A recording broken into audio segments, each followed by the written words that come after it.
സാറാണല്ലോ. എടുത്ത സ്പീക്കറിലിട്. ഏയ് തന്നെ. അല്ല,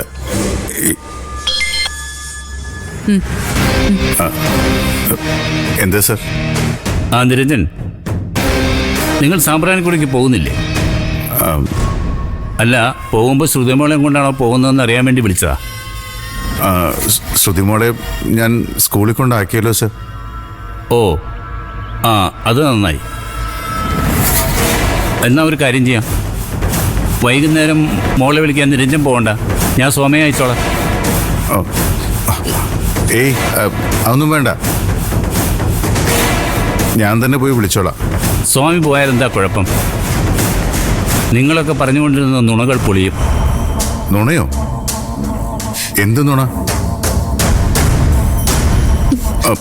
എനിക്കിഷ്ടമല്ല.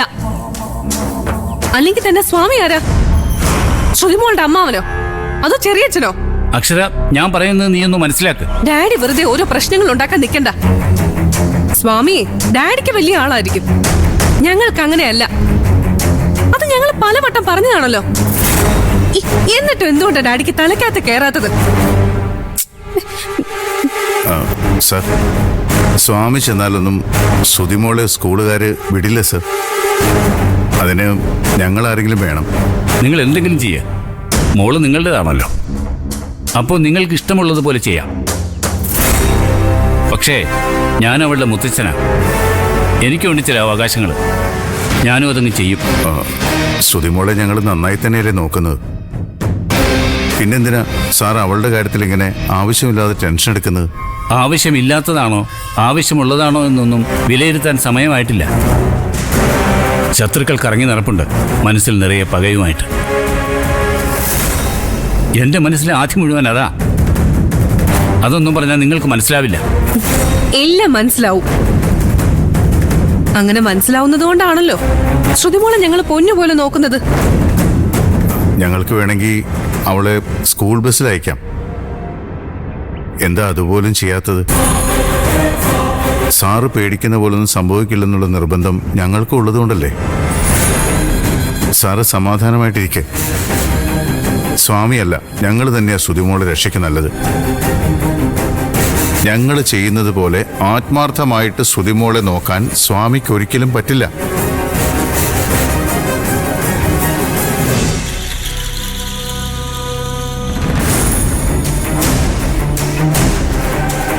കാഞ്ചനെ, കാഞ്ചനെ,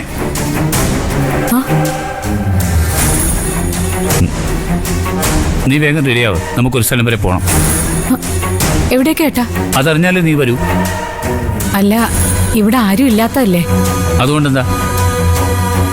ഈ വീട്ടില് വിലപിടിപ്പുള്ളതൊന്നും ഇല്ലാന്ന് നിനക്കറിയാമല്ലോ. അതുകൊണ്ട് ആരും മോഷ്ടിക്കാൻ വരുമെന്നുള്ള പേടി വേണ്ട. അവര് വന്നിട്ട് പോയാ പോരെ? പോരാ, ഇപ്പൊ തന്നെ പോണം. എല്ലാവരും കൂടി എന്നെ മണ്ടനാക്കാൻ തുടങ്ങിയിട്ട് കുറെ നാളായി. ഇനി എന്നെ അതിന് കിട്ടില്ല. എല്ലാരെയും കൈയോടെ പിടിക്കുന്നുണ്ട് ഞാൻ. ഇങ്ങനെയൊക്കെ പറയാൻ ഇപ്പൊ എന്താ ഏട്ടാ ഉണ്ടായേ? പലതും ഉണ്ടായി. ഉണ്ടാവുന്നതൊന്നും ഇങ്ങോട്ടാരും പറയുന്നില്ലല്ലോ. ഉണ്ടോ? ഞാനൊരു മനുഷ്യനാ. ഒരു വിഡ്ഢിയെ പോലെ ജീവിക്കാൻ എനിക്ക് പറ്റില്ല. ഏട്ടൻ പറയുന്ന ഒന്നും എനിക്ക് മനസ്സിലാവുന്നില്ല. മനസ്സ് മുഴുവൻ കള്ളത്തരമല്ലേ, പിന്നെങ്ങനെയാ മനസ്സിലാവുന്നത്? ഞാൻ എന്ത് കള്ളത്തരം ഏട്ടാ കാണിച്ചേ? നിനക്കറിയാവുന്നതല്ലേ ശ്രുതിമോൾ സ്കൂളിൽ പോണില്ലാന്ന്. സത്യമായിട്ടും എനിക്കറിയില്ലായിരുന്നു. അറിഞ്ഞിരുന്നെങ്കിൽ ഞാൻ അന്നേ വിലക്കേനെ. എന്തായാലും ഇപ്പൊ ആ പ്രശ്നമൊക്കെ അവസാനിച്ചല്ലോ. ശ്രുതിമോള് സ്കൂളിൽ പോവാൻ തുടങ്ങിയല്ലോ. ശ്രുതിമോൾ സ്കൂളിൽ പോകാൻ തുടങ്ങിയെന്നോ? ഞാൻ കൊണ്ടുപോയി കാണിച്ചു തരാം നിന്നെ, ദിവസം അവൾ എങ്ങോട്ടാ പോകുന്നതെന്ന്. എനിക്കിഷ്ടമില്ലാത്തത് മാത്രം ചെയ്യണമെന്ന വാശിയായിരുന്നു എൻ്റെ മോൾക്ക്. അതിനിപ്പോഴും ഒരു മാറ്റവും വന്നിട്ടില്ല. അതേ വഴിയിൽ കൂടി തന്നെയാ അവളുടെ കുഞ്ഞിനെയും അവൾ വളർത്തിക്കൊണ്ടുവരുന്നത്. ഞാൻ ജീവനോടെ ഉള്ളപ്പോൾ അതിനൊന്നും സമ്മതിക്കില്ല. നീ വേഗം റെഡിയായി വാ, നമുക്ക് ഉടനെ ഇറങ്ങണം. ശരി. ഒന്ന് നിന്നേ. നിന്റെ മോൻ എവിടെ പോയെന്നാ നിരഞ്ജൻ പറഞ്ഞത്? ഗോവയില്. എന്താ ഏട്ടാ? ഗോവ? പിന്നെ ഒരു കാര്യം, അകത്ത് ചെന്നിട്ട് ഈ പറഞ്ഞ കാര്യങ്ങളൊന്നും അക്ഷയ അറിയിക്കാൻ നിൽക്കണ്ട. മനസ്സിലായല്ലോ? ഉവ്വ്. ചെല്ല്, നമുക്ക് വേഗം ഇറങ്ങണം.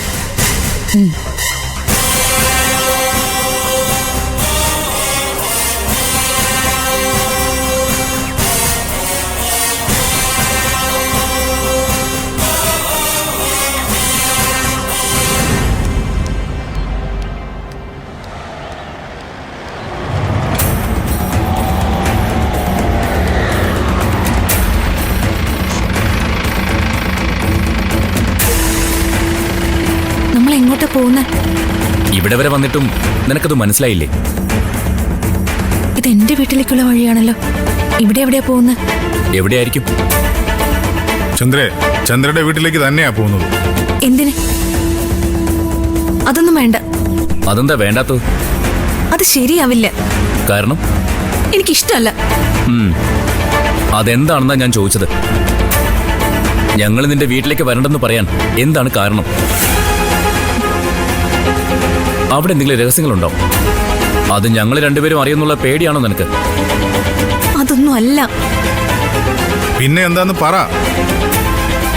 ചന്ദ്ര പറയുന്ന കാരണം ഞങ്ങൾക്ക് കൂടി ബോധ്യപ്പെട്ടാൽ ആ നിമിഷം ഞങ്ങൾ വണ്ടി തിരിക്കും. ഇത് ചതിയാ. എന്റെ വീട്ടിലേക്ക് പോകുന്നതെന്ന് അറിഞ്ഞിരുന്നെങ്കിൽ ഒരിക്കലും ഞാൻ കൂടെ വരില്ലായിരുന്നു. എടി, അതറിയാവുന്നത് കൊണ്ടാ ഒന്നും പറയാതെ നിന്നെ ഇങ്ങോട്ട് കൂട്ടിക്കൊണ്ട് വന്നത്.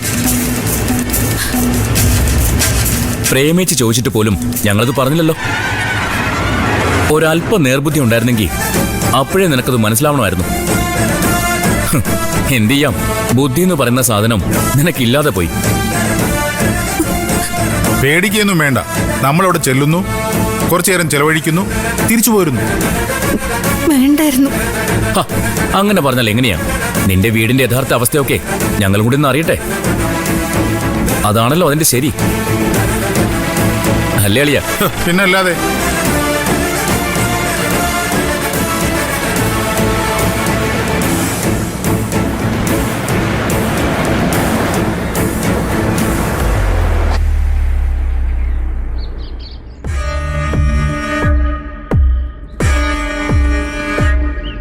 ശരത്മോനെ, അതങ്ങ് കൊടുക്ക് പാർവതി. എന്താ?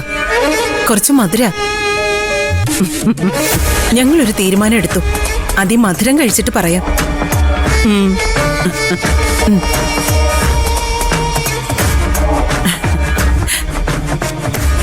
ഇത്രയും കാലം കാത്തില്ലേ, ഇനി എന്താ അവസാനിപ്പിക്കാം. മോനും മനസ്സിലായില്ലേ? കല്യാണത്തിന്റെ കാര്യമായി പറയുന്നത്. മോനും നിത്യം തമ്മിലുള്ള കല്യാണം ഏറ്റവും അടുത്ത മുഹൂർത്തത്തിൽ തന്നെ നടത്താൻ ഞങ്ങൾ തീരുമാനിച്ചു. ഇനി അത് നീട്ടിക്കൊണ്ടു പോകുന്നതിൽ അർത്ഥമില്ല. ഉണ്ടോ? ഏയ്, ഒട്ടുമില്ല. ഞാനത് അങ്ങോട്ട് പറയാതിരിക്കുമായിരുന്നു. ആ, ഓരോ ദിവസവും ഓരോ പ്രശ്നങ്ങളാ.